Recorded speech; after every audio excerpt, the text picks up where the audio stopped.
So shalom, shalom. Make sure the mic on. Alright, shalom, shalom. Alright, first and foremost, I'm gonna start off by saying Barakatham, Yahweh Bahashem, Yahweh Shah.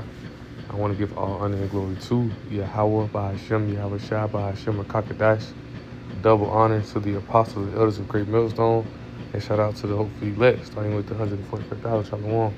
Alright, so Lord willing, alright, Lord willing, quick edifying, I want to go into this real fast. As I was watching Elder Apostle Gabar live lesson, I caught it towards the end, so I went back and rewatched it, and very edifying, going into how, we're still in that captivity, whatnot, but he mentioned this at the beginning of the lesson, and it's all in the spirit, because we was going to this a little bit when me and the brothers did a sit-down yesterday, the sit-down we tried to, I would not suffer them to dwell in Egypt, that Egypt was referring to, spiritually, you understand spiritually, talking about America today, because we're still in that bondage, right? Let's see. A quick precept, Exodus 20:2, right? It says, I am the Lord Yahweh, thy power, which have brought thee out of the land of Egypt, out of the house of bondage. So when he said that was going to Egypt again on ships, we're going to slavery again, which we're still in that slavery today, right? But right now, they got us in what you call an adhesion contract, right, in a sense, right? A lot of, and two, a lot of Jacob's mentally enslaved. So Esau got them enslaved in their mind as well, right? But I want to go into this adhesion contract, right? Because when you understand it, man, we're in slavery, but Esau, he allows Jake to get a little job, Jake can get a little money. Or if Jake sell out, sell his soul, do whatever he do, Jake can get rich, But it's all according to what how you want to put it, what the slave master, in a sense, is what he wants for you to do. If he wants you to be good, he gonna be good. If he don't want you to have nothing, you won't have nothing. Also, it's all to the spirit, but that's how Esau moves here. Right, guys who they groom guys to be millionaires, billionaires, right? Make them go against everything, right? Be doing all type of crazy sacrifice and whatnot. But the whole point is, how we still in that captivity, right? And I want to read this, and I got a few precepts around it, Lord willing, right? So this says a contract of adhesion, right? Often called a standard form or boilerplate contract, is a legally binding agreement where one party drafts all the terms and conditions that I was just mentioning. Who's that one party who drafts all the terms and conditions? Esau, they set how everything gonna go on this side, because the earth is in the hands of the wicked. Most High set them up, right? That's why the scriptures tell you, love not the world, anything in the world. Because why? The people, the rulers of the world are wicked. The wicked rule this world. So if you tied to anyone in this world, guess what? You tied into wicked. You're making that contract with wickedness. It says, where one party drafts all the terms and conditions, offering the other party a take it or leave it proposition. And that's the point where we at. Take it or leave it. Because they don't truly care. That's why when you go to these jobs, right? Matter of fact, let's go ahead and grab it. Haggai, book of Haggai chapter 1. Let's see. Matter of fact, let me go here.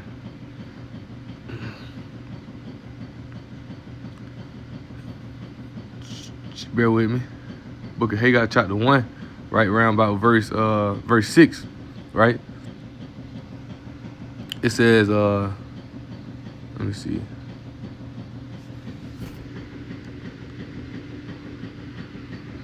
Slack your fatty phone call, receiving a phone call.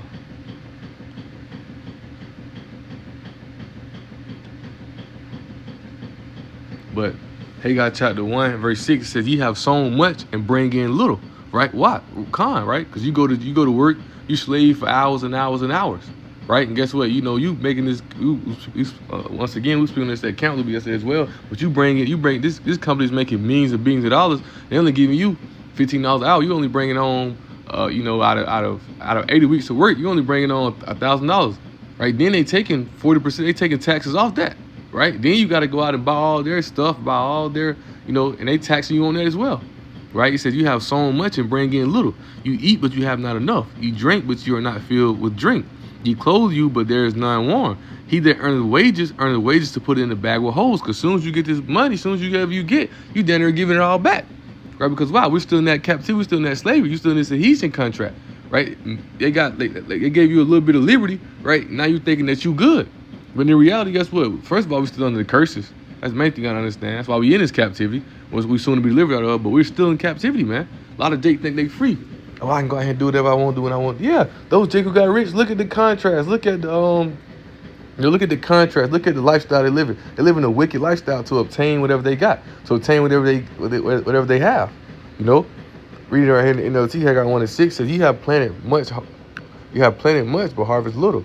You eat, but not satisfied. You drink, but are still thirsty. You put on clothes, but cannot keep warm. Your wages disappear as though you were putting them in pockets filled with holes. That's how it is, right? Remember the guy just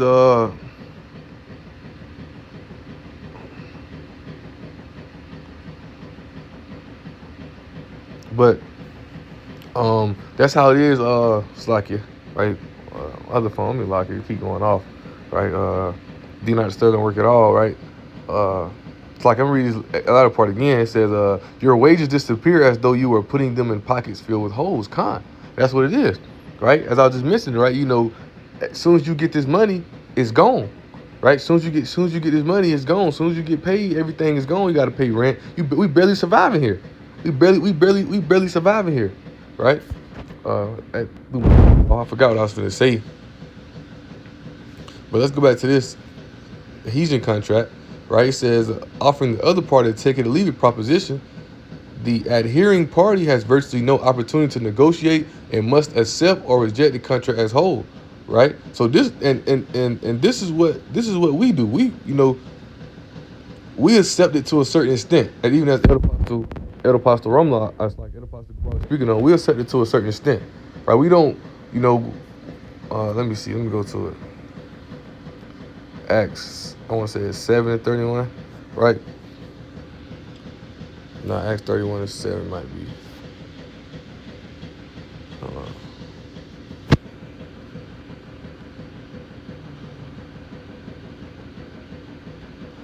It's like in 1 Corinthians 7:31. I'm bugged out, right?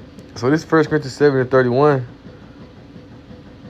right? It says, and they that use this world as not abusing it, for the fastest world passes away. We accept it to an extent. We know we in captivity, so we know we got to go to work. We know we got to do certain things to maintain lifestyle, food, eat, things as such, right? But we ain't going too overboard. We don't want to get rich. We don't want none of those things. This went into a lesson earlier, brought out 1 Timothy chapter 6, how the riches bring a snare. Snares a trap, and they bring lust. We don't want none of those things. All we focus on is will Yahweh Shem Shah. And we understand we're captivity, so we understand that we ain't gonna have the riches. We ain't gonna have the fancy lifestyle. We understand that, right? Because we understand why we're still in captivity, right? And we still got the curses upon us. One of those curses, what? Us be brought over here on ships to Egypt again on ships. We just went into how Egypt was what? Spiritually America, spiritually Babylon. Babylon, what? Spiritual Sodom of Egypt. Egypt referring to captivity, which we over here in captivity in America today. Right? It says, they that use this world as not abusing it, for the fastest of this world passes away. And that's what it is. We know the fastest world passes away.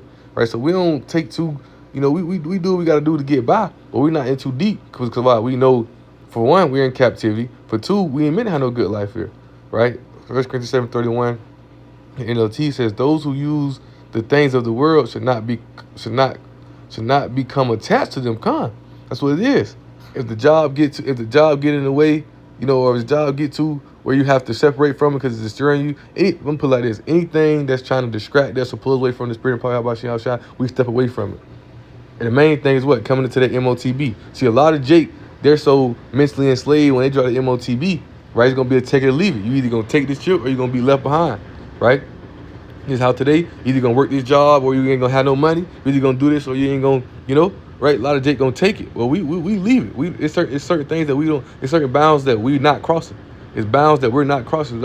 Anything that's going to get help by Shem Shah, we don't want to take part in it. We don't even take part in this world, for real. We just we just use the words, not abuse it. We don't become attached to the thing. We ain't coming to tax no job. We ain't coming to tax nothing in this world because we understand that what we just enslaved here and we here until Yahweh Shem Shah come deliver us until we be delivered. It's like that's the watch machine in the background. But understanding that, right? Understanding that, we're in captivity and we're not becoming attached to these things because why? We understand this adhesion contract. We understand Esau was trying to see. Esau smart. He crafted cunning. See, the 2/3 they don't know certain things like this. Even when I was reading this earlier, the Elder Apostle Gabar speaking on it, these certain things, like he said, you have to know.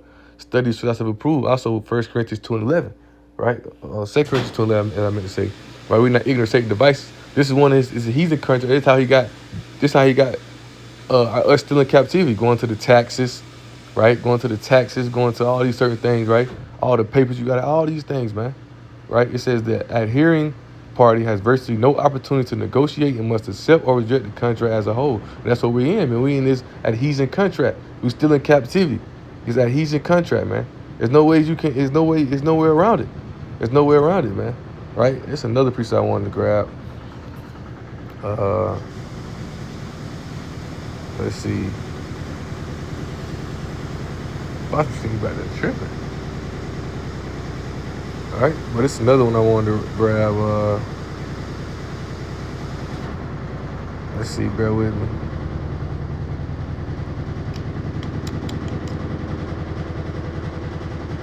Oh, here it is.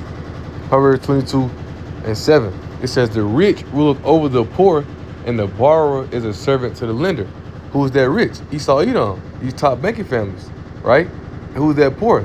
Us, the Hebrew Israelites, right? So the rich ruleth over the poor, and the servant is a borrower to the lender. Everything we have, is them lending to us. From the cars, everything. We don't own nothing. We don't have nothing. Why? Because we still servants. We still in captivity, right? They just made this adhesion contract to make it, quote unquote, more lenient, right? They gave you a little bit of liberty so you can sound more lenient, but now they said, instead of them having the Jim Crow laws, they created certain ways, certain avenues to where you would not cross bounds, where you would still be, a servant in a sense, right? I'm gonna go to that Proverbs 22:7, and then we'll see. After I read that, we'll close it out. So I want to make no long one. I just want to go into that adhesion contract, right? Right here. Proverbs 22:7 in NLT says, "Just as the rich rule the poor, so the borrower is a servant to the lender." Man, the rich rule the poor; they rule us. We can't do nothing. We can't have nothing. We can't do nothing in this world on this side without them being involved, without them having say so, without them going on. Right? That's why we don't take part in nothing in this world. They control everything, from the sports, the music. They control it all. Right? So the borrower is a servant to the lender. We're the borrower. Everything we have, we borrow. Everything around us is temporary anyway. We're the borrowers.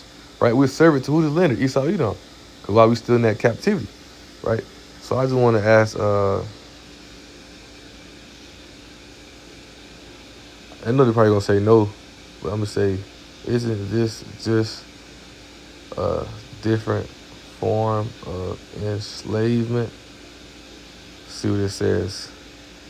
So I want to ask this real fast before I close it out. What do you say? It is completely understandable why I can feel that way. Entering a contract where you have absolutely zero bargaining power, and where corporations can bury life-altering rules in pages of fine print, can incredibly strict, coercive, and unfair. However, legally instruct. Here's how Esau Edom moves, man. That's why you gotta understand. No fair judgment goes out as long as he's wicked in rulership. They make the wicked good and make the good evil. They put words on certain things to make it right. As long as it's legal, it's right. No, you know what I'm saying? Long, quote unquote, right? As long as it's legal, it's right. However, legally and structurally, contracts of adhesion are fundamentally different from enslavement, right? As long as they put a little, legally, we legally done it, we legally do it, they think it's right, man. It's how wicked they take the evil for good and the good for evil, man. Easy contract, we read a little bit of it. Easy contract, you retain the fundamental right to say no and walk away before signing. Even after signing, see, it's how it gets. You got the right to say no.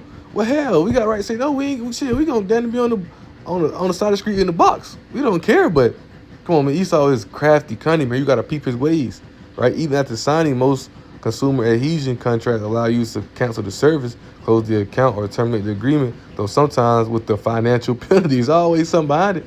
Was that slavery? That's the same as slavery. Enslavement is the total deprivation of liberty, where a person is treated as property. We still treated that, has no legal rights. We barely got them. They cannot walk away or terminate the relationship under any circumstance. We can't do that here. Shit, what else we gonna do? We gotta abound to what they say. We barely have any rights, right? Legal limits on what you can agree to, right? So we know Esau law is bullshit anyway, but you see the point, man. Esau has different forms of slavery. That's what the title is, man. Esau has different forms of slavery, and this one of them, man. Adhesion contracts, right? This is how they keep slavery going, but give different forms or names for it, right? You know, so Lord willing, right? Oh, this lesson was edifying and exalting, quick edifying and exalting, right? I want to give all honor and glory to Yahweh, Bahashem, Yahweh Shah, Bahashem, Rakakadash. Double honors to the apostles and elders of Great Millstone who teach and rule well. And shout out to the hopeful elect, starting with the 144,000. Shalom.